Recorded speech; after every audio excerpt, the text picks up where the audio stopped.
Viewers welcome back on program. So viewers and which discuss करन जा रहे हैं कि आरएसएस ਵੱਲੋਂ सिख कौम के धार्मिक ते सियासी भीड़ विच घुसपैठ लगातार जारी है। हरियाणा गुरुद्वारा कमेटी के बलजीत सिंह दादूवाल की खालिस्तान के खिलाफ बयानबाजी और राज सभा में स्पीकर वालों भगवाधारी बलवीर सिंह सीचेवाल की तारीफ दसदी है कि ये दोवें आरएसएस के नियाणे हैं। सो इस बारे आप गलबात करन जा रहे हैं और नाल ही गुरबाणी की खुराक गुरबाणी विचारां की साझी तुहाडे नाल पाई जाएगी। सो असीं चाहांगे कि तुसां नाल इसे तरह बने रहना। देखण सुनने या लिखण लई तुहाडा सब दा बहुत बहुत शुक्रिया। जी राज साहब की कहना चाहोगे? देखो इंटैलीजेंस एजेंसियां दी ज़बान दे विच मोल वो हुंदा जिहड़ा चुपचाप बिठाया हुंदा जिन्हां एजेंसियां ने, और एक वक्त आंदा है उहनूं फिर वो एक्टिव कर दिंदे ने कि भाई हुण तूं अपना काम कर। पर उस समय तक मोल रूप दे विच रहिंदिआं उन्हें अपनी काफ़ी थां बना लई हुंदी है और बहुतिआं नूं ये लग रहा हुंदा है कि भी ये साडा ही खैर खुआ है, साडा ही बंदा है। और अज जिन्हां दो बंदिआं दे नां बलबीर सिंह सीचेवाल और बलजीत सिंह दादूवाल, चंगी गल है भी ये राइम भी करते हैं दादूवाल ते सीचेवाल। तो दोवां दियां ही जदों मैं खबरां देखियां तो मैं आख्या कि भी ये जिहड़ा है ये आरएसएस मोल जिहड़े ने हुण पूरे खशबोच आ गए ने हिंदूत्ववादी फ्रैगरेंस जिन्हों बदबू कहा जाए तो मोर बैटर है। पर क्योंकि इन्हां दे लफ्ज़ां च इस किस्म का ही ये उसनूं प्रेजेंट करते हैं कि भाई यही पैनैशिया है, इलाज है सारियां बीमारियां दा। हुण पहलां दादूवाल की गल करिए। बलजीत सिंह दादूवाल एक वीडियो मैसेज रिकॉर्ड करवांदा है और इसकी खबर नूं ट्रिब्यून भी अपनी कॉलम च थां दिंदा है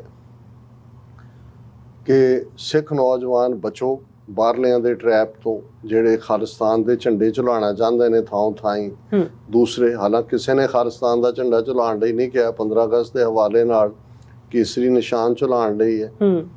दीप सिद्धू ने भी केसरी निशान लाल किले ते झुलाया। बिल्कुल। और ये बलजीत सिंह दादूवाल उही है। हुण तुसीं देखो भी मोल किन्ने चਿਰ ਤੋਂ ਵਿੱਚ ਹੁੰਦੇ ਨੇ ਫਿੱਟ ਕੀਤੇ ਤੇ ਅਸੀਂ ਉਹਨਾਂ ਨੂੰ ਕਿੱਥੋਂ ਤੱਕ ਪਹੁੰਚਾ ਦਿੰਦੇ।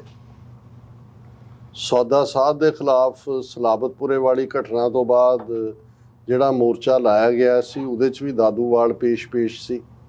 ਉਦੋਂ ਉਹਦੇ ਤੇ ਕੇਸ ਵੀ ਬਣਾਏ ਗਏ। ਅੱਛਾ।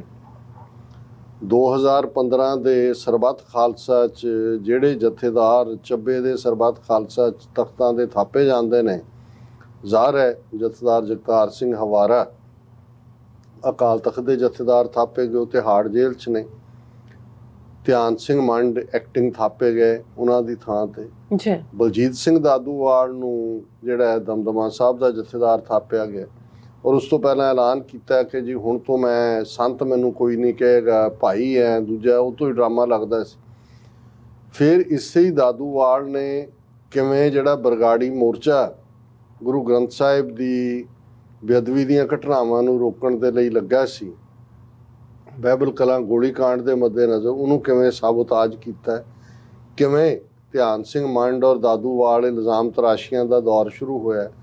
फिर अचानक सामने आया कि जी हरियाणा गुरुद्वारा प्रबंधक कमेटी जिहड़ी पिछली सरकार दे वेले दी नीति सी कि सिखां नूं किवें तुसीं पाड़ना थां थाई, उस दे विच ओह किवें एक्टिव हो जाता है, हरियाणा कमेटी का प्रधान बन जाता है। फिर असीं देखते हैं खट्टर दे नाल उहदी मुलाकात आए दिन हुंदी है। और इस सारे दौर दे चलदे हैं जदों मोदी दे नाल मुलाकातां दा सिलसिला शुरू हुंदा है, फिर इहदे दादूवाल दीयां स्टेटमेंटां आरएसएस बारे बीजेपी बारे सॉफ्ट लाइन शुरू हो जाती है। क्योंकि ऑलरेडी ये मोल हुंदे ने, वो भी देख रहे हुंदे ने भी किस लैवल तक।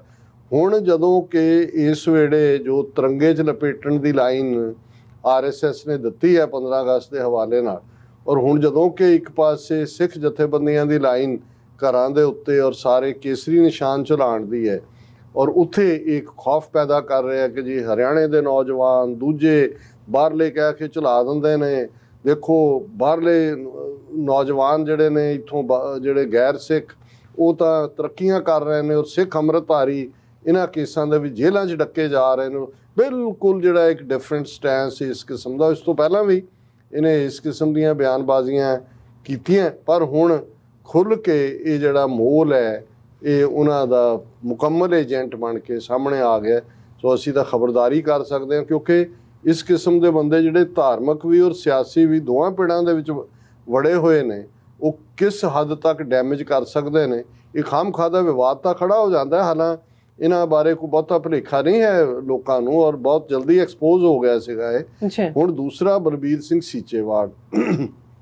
ਸੀਚੇਵਾਲ ਆਮ ਆਦਮੀ ਪਾਰਟੀ ਉਹਨੂੰ ਰਾਜ ਸਭਾ 'ਚ ਭੇਜਦੀ ਹੈ।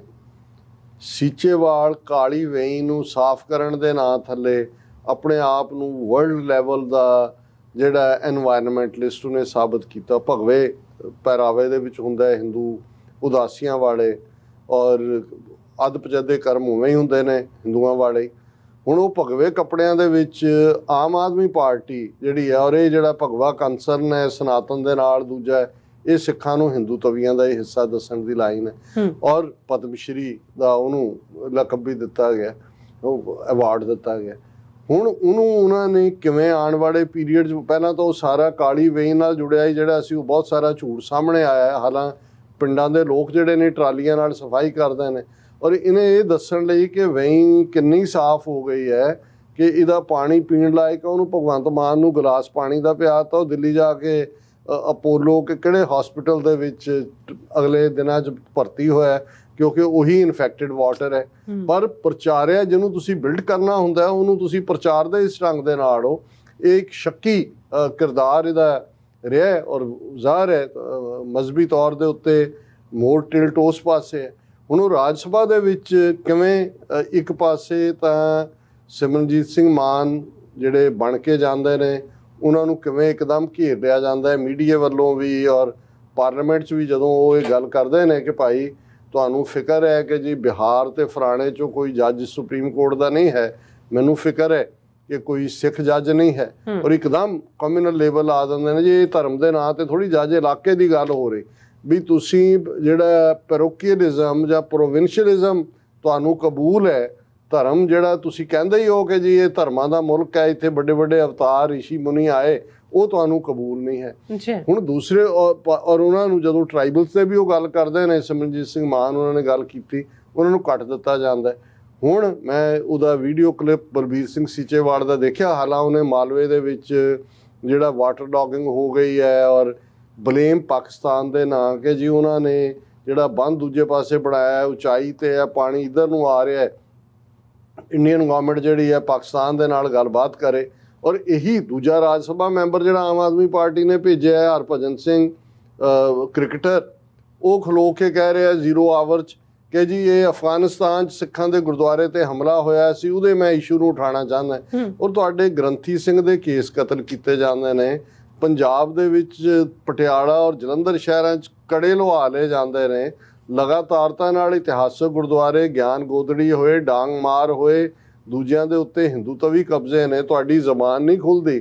ਹੁਣ ਉਹ ਸੀਚੇਵਾਲ, ਉਹਨੂੰ ਕੋਈ ਰੋਕ ਨਹੀਂ ਰਿਹਾ ਸਪੀਕਰ, ਉਹ ਬੋਲ ਰਿਹਾ ਹੈ ਜੀ ਪਾਣੀ ਇੱਧਰ, ਬੋਲ ਪੰਜਾਬੀ 'ਚ ਹੀ ਰਿਹਾ ਕਿ ਜੀ ਇਹ ਪਿੰਡਾਂ 'ਚ।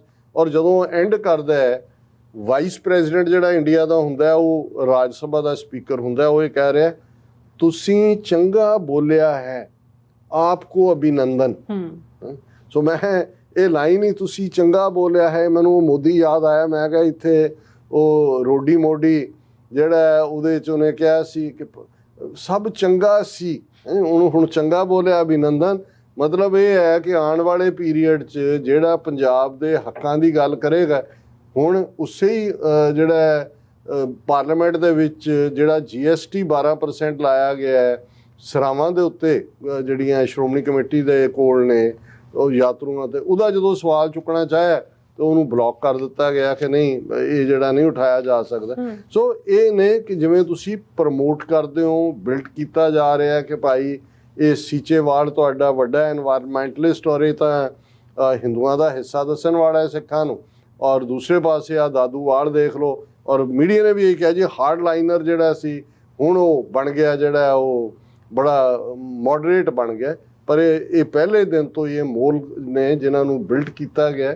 ਔਰ ਇਸੇ ਬਲਬੀਰ ਸਿੰਘ ਸੀਚੇਵਾਲ ਦੇ ਸੋ ਕਾਲਡ ਸੱਦੇ ਦੇ ਉੱਤੇ ਉਸ ਵੇਲੇ ਦਾ ਪ੍ਰੈਜ਼ੀਡੈਂਟ ਜਿਹੜਾ ਜਿਹਨੂੰ ਅਸੀਂ ਡਿਸਕਸ ਕੀਤਾ, ਜਿਹੜਾ ਸ਼ਿਵ ਵੀਣਾ ਵੀ ਵਜਾਉਂਦਾ ਸੀ, ਅਬਦੁਲ ਕਲਾਮ, ਉਹ ਸੁਲਤਾਨਪੁਰ ਲੋਧੀ ਆਇਆ ਸੀ। ਔਰ ਇਹ ਇੰਪੋਰਟੈਂਟ, ਜਿਵੇਂ ਅਸੀਂ ਕਿਹਾ ਕਿ ਭਾਈ ਇਹ ਬਿਲਡ ਕੀਤੇ ਜਾਂਦੇ ਨੇ ਲੋਕ, ਫਿਰ ਉਹ ਪਰੋਸੇ ਜਾਂਦੇ ਨੇ। ਔਰ ਕਲੋਜ਼ਿੰਗ 'ਚ ਜਿਵੇਂ ਅਸੀਂ ਰੋਜ਼ਾਨਾ ਰੂਹਾਨੀ ਵਿਚਾਰ ਕਰਦੇ ਹਾਂ, ਪੰਜਵੇਂ ਪਾਤਸ਼ਾਹ ਦਾ ਸ੍ਰੀ ਰਾਗ ਦੇ ਵਿੱਚ ਸ਼ਬਦ ਹੈ, ਜੀ ਦੁਕ੍ਰਿਤ ਸੁਕ੍ਰਿਤ ਮੰਦੇ ਸੰਸਾਰ ਸਗਲਾਣਾ, ਦੋਹੋਂ ਤੇ ਰਹਿਤ ਭਗਤ ਹੈ ਕੋਈ ਵਿਰਲਾ ਜਾਣਾ, ਨਾਨਕ ਠਾਕੁਰ ਸਰਬੇ ਸਮਾਣਾ, ਕਿਆ ਕਹੋ ਸੁਣੋ ਸੁਆਮੀ ਤੂੰ ਵੱਡ ਪੁਰਖ ਸਜਾਣਾ। ਰਹਾਉ ਦੀ ਤੁਕ ਤੋਂ ਅਸੀਂ ਗੱਲ ਸ਼ੁਰੂ ਕਰੀਏ ਕਿ ਉਹ ਵਾਹਿਗੁਰੂ ਠਾਕੁਰ ਜ਼ਰਰੇ ਜ਼ਰਰੇ ਦੇ ਵਿੱਚ ਮੌਜੂਦ ਹੈ, ਸਰਬੇ ਸਮਾਣਾ, ਜੀ ਕਿਆ ਕਹੋ ਸੁਣੋ ਸੁਆਮੀ ਤੂੰ ਵੱਡ ਪੁਰਖ ਸਜਾਣਾ, ਕਿ ਹੇ ਵਾਹਿਗੁਰੂ ਤੂੰ ਇੰਨਾ ਵੱਡਾ ਹੈ, ਇੰਨਾ ਉੱਚਾ ਹੈ, ਇੰਨਾ ਅਪਰੰਪਾਰ ਹੈ ਕਿ ਮੈਂ ਤੇਰੇ ਕੀ ਗੁਣ ਗਾਵਾਂ ਤੇ ਕੀ ਮੈਂ ਕਵਾਂ ਤੇ ਕੀ ਨਾ ਕਵਾਂ, ਕਿਉਂਕਿ ਤੂੰ ਸਮਰੱਥ ਹੈ, ਤੂੰ ਵੱਡ ਅਪਾਰ ਹੈ। ਹੁਣ ਦੁਕ੍ਰਿਤ ਸੁਕ੍ਰਿਤ ਲਫ਼ਜ਼ ਗੁਰਬਾਣੀ 'ਚ ਹੋਰ ਵੀ 2-3 ਥਾਵਾਂ ਤੇ ਆਏ ਨੇ, ਜੀ ਪਰ ਇਸ ਸ਼ਬਦ ਦੀ ਸ਼ੁਰੂਆਤ ਹੀ ਹੁੰਦੀ ਹੈ ਕਿ ਦੁਕ੍ਰਿਤ ਸੁਕ੍ਰਿਤ ਮੰਦੇ ਸੰਸਾਰ ਸਗਲਾਣਾ। ਇਹ ਸੰਸਕ੍ਰਿਤ ਚੋਂ ਔਰ ਬ੍ਰਾਹਮਣਵਾਦ ਦੇ ਕਰਮ ਕਾਂਡ ਚੋਂ ਆਇਆ ਹੈ ਕਿ ਜਿਹਦੇ 'ਚ ਨਿਬੇੜਾ ਹੋਏਗਾ ਕਿ ਕਿਹੜੇ ਕਰਮ ਠੀਕ ਨੇ ਕਿਹੜੇ ਗਲਤ ਨੇ। ਦੁਕ੍ਰਿਤ ਮਾੜੇ ਕੰਮਾਂ ਨੂੰ ਕਹਿੰਦੇ ਨੇ, ਸੁਕ੍ਰਿਤ ਚੰਗੇ ਕੰਮਾਂ ਨੂੰ ਕਹਿੰਦੇ ਨੇ। ਜਿਵੇਂ ਭਗਤ ਸ਼ਾਇਦ ਨਾਮਦੇਵ ਜੀ ਦਾ ਸ਼ਬਦ ਹੈ ਕਿ ਦੁਕ੍ਰਿਤ ਸੁਕ੍ਰਿਤ ਥਾਰੋ ਕਾਹੇ ਨਾਰਾਇਣ ਨਿੰਦਸ, ਨਾਰਾਇਣ ਨਿੰਦਸ ਕਾਹੇ ਭੂਲੀ ਗਵਾਰੀ, ਦੁਕ੍ਰਿਤ ਸੁਕ੍ਰਿਤ ਥਾਰੋ ਕਰਮ ਰੀ, ਕਿ ਤੂੰ ਰੱਬ ਦੀ ਕਿਉਂ ਨਿੰਦਿਆ ਕਰਦੀ ਹੈ, ਨਾਰਾਇਣ ਨਿੰਦਸ ਕਿਉਂ ਕਰਦੀ ਹੈ, ਦੁਕ੍ਰਿਤ ਸੁਖ ਚੰਗੇ ਜਾਂ ਮਾੜੇ ਕੰਮ, ਦੁਕ੍ਰਿਤ ਸੁਕ੍ਰਿਤ ਥਾਰੋ ਕਰਮ ਰੀ, ਇਹ ਤੇਰੇ ਹੀ ਕੰਮ ਨੇ। ਇਹ ਲਫ਼ਜ਼ ਰਾਜਸਥਾਨੀ ਭੋਜਪੁਰੀ 'ਚ ਵੀ ਇਸਤੇਮਾਲ ਹੁੰਦੇ ਨੇ। ਲੇਕਿਨ ਗੁਰੂ ਸਾਹਿਬ ਨੇ ਕਿਹਾ ਕਿ ਭਾਈ ਜਦੋਂ ਰੱਬ ਦੇ ਪਿਆਰ ਵੱਲ ਤੁਰ ਪਈ ਹੈ ਤੇ ਫਿਰ ਦੁਕ੍ਰਿਤ ਕੀ ਹੈ ਤੇ ਸੁਕ੍ਰਿਤ ਕੀ ਹੈ, ਇਹ ਦੁਨੀਆਦਾਰੀ ਦੇ ਕਰਮ ਕਾਂਡੀਆਂ ਦੇ ਲਈ ਇਹ ਹੋਣਗੇ ਕਿ ਉਹਨਾਂ ਨੇ ਇਸ ਹਿਸਾਬ 'ਚ ਪੈਣਾ ਹੈ ਕਿ ਮਾੜਾ ਕੀ ਹੈ ਚੰਗਾ ਕੀ ਹੈ। ਦੋਹੋਂ ਤੇ ਰਹਿਤ ਭਗਤ ਹੈ ਕੋਈ ਵਿਰਲਾ ਜਾਣਾ, ਕਿ ਇਹਨਾਂ ਤੋਂ ਰਹਿਤ ਹੋ ਕੇ ਜਦੋਂ ਤੁਸੀਂ ਬੰਦਗੀ ਵੱਲ ਲੱਗਦੇ ਹੋ, ਭਗਤੀ 'ਚ ਆਉਂਦੇ ਹੋ, ਤੇ ਇਸ ਰਸਤੇ ਤੇ ਤੁਰਨ ਵਾਲੇ ਵਿਰਲੇ ਨੇ। ਬਹੁਤ ਸਾਰੇ ਕਰਮ ਕਾਂਡੀ ਦੁਕ੍ਰਿਤ ਸੁਕ੍ਰਿਤ ਦੇ ਵਿੱਚ ਹੀ ਫਸੇ ਹੋਏ ਨੇ। ਮਾਨ ਅਭਿਮਾਨ ਮੰਦੇ ਸੋ ਸੇਵਕ ਨਾਹੀਂ, ਕਿ ਜਿਹੜੇ ਮਾਨ ਅਭਿਮਾਨ ਦੇ ਵਿੱਚ, ਅਨਾਹ ਦੇ ਵਿੱਚ, ਹਉਮੈ ਦੇ ਵਿੱਚ, ਈਗੋ ਦੇ ਵਿੱਚ ਫਸੇ ਹੋਏ ਨੇ। ਮਾਨ ਅਭਿਮਾਨ ਮੰਦੇ ਸੋ ਸੇਵਕ ਨਾਹੀਂ, ਉਹ ਰੱਬ ਦੇ ਸੇਵਕ ਨਹੀਂ ਹੋ ਸਕਦੇ, ਰੱਬ ਦੇ ਭਗਤ ਨਹੀਂ ਬਣ ਸਕਦੇ। ਤਤ ਸਮਦਰਸੀ ਸੰਤੋ ਕੋਈ ਕੋਟ ਮੰਦਾਹੀ, ਕਿ ਕਰੋੜਾਂ ਦੇ ਵਿੱਚ ਹੀ ਕੋਈ ਐਸਾ ਰੱਬ ਦਾ ਪਿਆਰਾ ਸੰਤ ਹੈ, ਫਕੀਰ ਹੈ, ਜਿਹੜਾ ਤਤ ਸਮਦਰਸੀ ਹੈ, ਜਿਸ ਨੂੰ ਮੂਲ ਤਤ ਬ੍ਰਹਮ ਗਿਆਨਤਾ, ਉਸ ਰੱਬ ਦੀ ਹੋਂਦ ਦੀ ਸਮਝ ਹੈ। ਕਹਿਨ ਕਹਾਵਨ ਇਹੋ ਕੀਰਤ ਕਰ ਲੈ, ਕਥਨ ਕਹਿਣ ਤੇ ਮੁਕਤਾ ਗੁਰਮੁਖ ਕੋਈ ਵਿਰਲਾ, ਕਿ ਬਹੁਤ ਸਾਰੇ ਗੱਲਾਂ ਬਾਤਾਂ ਦੇ ਨਾਲ ਕੋਈ ਕਹਿ ਰਿਹਾ, ਕੋਈ ਕਹਾ ਰਿਹਾ, ਤੁਸੀਂ ਬਹੁਤ ਸਾਰੀਆਂ ਗੱਲਾਂ ਜਿਹੜੀਆਂ ਨੇ, ਇਹ ਗੱਲਾਂ ਦਾ ਰਸਤਾ ਕਰਲਾ ਹੁੰਦਾ, ਰਸਤੇ ਨੂੰ ਕਹਿੰਦੇ ਨੇ। ਕਿ ਬਈ ਇਹ ਕਹਿਣ ਕਹਾਣ ਇੱਕ ਤਾਂ ਗੱਲਾਂ ਦਾ ਬਾਤਨ ਹੀ ਚੱਕਚਾਰ ਲਵਈਆ, ਇੱਕ ਉਹ ਨੇ ਜਿਹੜੇ ਗੱਲਾਂ ਦੇ ਨਾਲ ਕੜਾਹ ਬਣਾਉਂਦੇ ਨੇ। ਕਥਨ ਕਹਿਣ ਤੇ ਮੁਕਤਾ ਗੁਰਮੁਖ ਕੋਈ ਵਿਰਲਾ, ਸੱਚਾ ਗੁਰਮੁਖ ਰੱਬ ਦਾ ਬੰਦਾ ਉਹ ਹੈ ਜਿਹੜਾ ਕਹਿਣ ਤੇ ਕਰਨ ਦੀ ਕੈਦ ਤੋਂ ਪਰੇ, ਉਹਦਾ ਜੀਵਨ ਆਪਣੇ ਆਪ ਦੇ ਵਿੱਚ ਗੁਰਮਤ ਦੇ ਵਿੱਚ ਰੰਗਿਆ ਹੋਇਆ ਰੱਬ ਦਾ। ਇਹੋ ਜਿਹੇ ਕੋਈ ਵਿਰਲੇ ਹੀ ਨੇ। ਤੇ ਅਖੀਰਲੇ ਪਦ ਵਿੱਚ ਪੰਜਵੇਂ ਪਾਤਸ਼ਾਹ ਗੁਰੂ ਅਰਜਨ ਪਾਤਸ਼ਾਹ ਫਰਮਾਉਂਦੇ ਨੇ, ਗਤ ਅਵਗਤ ਕਛ ਨਦਰ ਨਾ ਆਇਆ, ਸੰਤਨ ਕੀ ਰੇਣ ਨਾਨਕ ਦਾਨ ਪਾਇਆ, ਕਿ ਜਿਹੜਾ ਰੱਬ ਦਾ ਬੰਦਾ ਹੈ, ਗੁਰਮੁਖ ਹੈ, ਉਹ ਇਸ ਚੱਕਰ 'ਚ ਵੀ ਨਹੀਂ ਪੈਂਦਾ ਕਿ ਮੇਰੀ ਗਤ ਹੋਏਗੀ ਕਿ ਨਹੀਂ, ਕਿ ਮੈਂ 84 ਲੱਖ 'ਚ ਫਸਾਂਗਾ ਕਿ ਮੁਕਤ ਹੋਵਾਂਗਾ। ਉਹਦੇ ਸਾਹਮਣੇ ਕੁਛ ਨਹੀਂ ਹੁੰਦਾ। ਉਸ ਦੇ ਸਾਹਮਣੇ ਤਾਂ ਇਹੀ ਹੁੰਦਾ ਕਿ ਭਾਈ ਮੈਂ ਰੱਬ ਦੇ ਬੰਦਿਆਂ ਦੇ ਚਰਨਾਂ ਦੇ ਉਸ ਤੋਹਫੇ ਨੂੰ ਹਾਸਲ ਕੀਤਾ, ਸੰਤਨ ਕੀ ਰੇਣ ਨਾਨਕ ਦਾਨ ਪਾਇਆ, ਕਿ ਮੈਨੂੰ ਇਹ ਤੋਹਫਾ ਮਿਲਿਆ ਔਰ ਮੈਂ ਜੀਵਨ ਮਰਨ ਤੋਂ ਵੀ ਮੁਕਤ ਹੈ, ਦੁਕ੍ਰਿਤ ਸੁਕ੍ਰਿਤ ਦੇ ਫਿਕਰ ਤੋਂ ਵੀ ਮੁਕਤ ਹੈ। ਔਰ ਮੈਂ ਉਸ ਰੱਬ ਦੇ ਪਿਆਰ ਦੇ ਵਿੱਚ ਰੱਤਾ ਹੋਇਆ। ਜੀ। ਇਹ ਅੱਜ ਦਾ ਵਿਚਾਰ। ਜੀ ਡਾਕਟਰ ਸਾਹਿਬ, ਤੁਹਾਡਾ ਬਹੁਤ ਬਹੁਤ ਸ਼ੁਕਰੀਆ। ਤੁਸੀਂ ਅੱਜ ਦੇ ਐਮ ਇਸ਼ੂ ਤੇ ਅੱਜ ਦਾ ਵਿਚਾਰ ਸਾਡੇ ਦਰਸ਼ਕਾਂ ਨਾਲ ਸਾਂਝਾ ਕੀਤਾ। ਸੋ ਇਸ ਨਾਲ ਆਪਣੀ ਵਿਊਅਰਸ ਕੋਲ ਲੈਣੇ ਇਜਾਜ਼ਤ। ਵਿਊਅਰਸ, ਸਾਡੇ ਪ੍ਰੋਗਰਾਮ ਦਾ ਸਮਾਂ ਇੱਥੇ ਸਮਾਪਤ ਹੁੰਦਾ। ਤੁਸੀਂ ਆਪਣੀ ਰਾਏ ਤੇ ਸੁਝਾਅ ਸਾਨੂੰ ਭੇਜਣਾ ਭੁੱਲਣਾ ਸਾਡੇ ਇਸ ਪਤੇ ਤੇ SOSHV ਤੇ ਅਸੀਂ ਆਪਣਾ ਪ੍ਰੋਗਰਾਮ ਲੈ ਕੇ ਫਿਰ ਦੁਬਾਰਾ ਤੁਹਾਡੇ ਰੂਬਰੂ ਹੋਵਾਂਗੇ। ਤਦ ਤੱਕ ਲਈ ਮੈਨੂੰ ਤੇ ਆਪਣਾ ਸੁਣਾ ਗਿਆ ਦੋ। ਦੇਖਦੇ ਰਹੋ TV। ਬੁਲਾ ਦਿਓ ਫਤਿਹ। ਵਾਹਿਗੁਰੂ ਜੀ ਕਾ ਖਾਲਸਾ, ਵਾਹਿਗੁਰੂ ਜੀ ਕੀ ਫਤਿਹ। ਰੱਬ ਰਾਖਾ।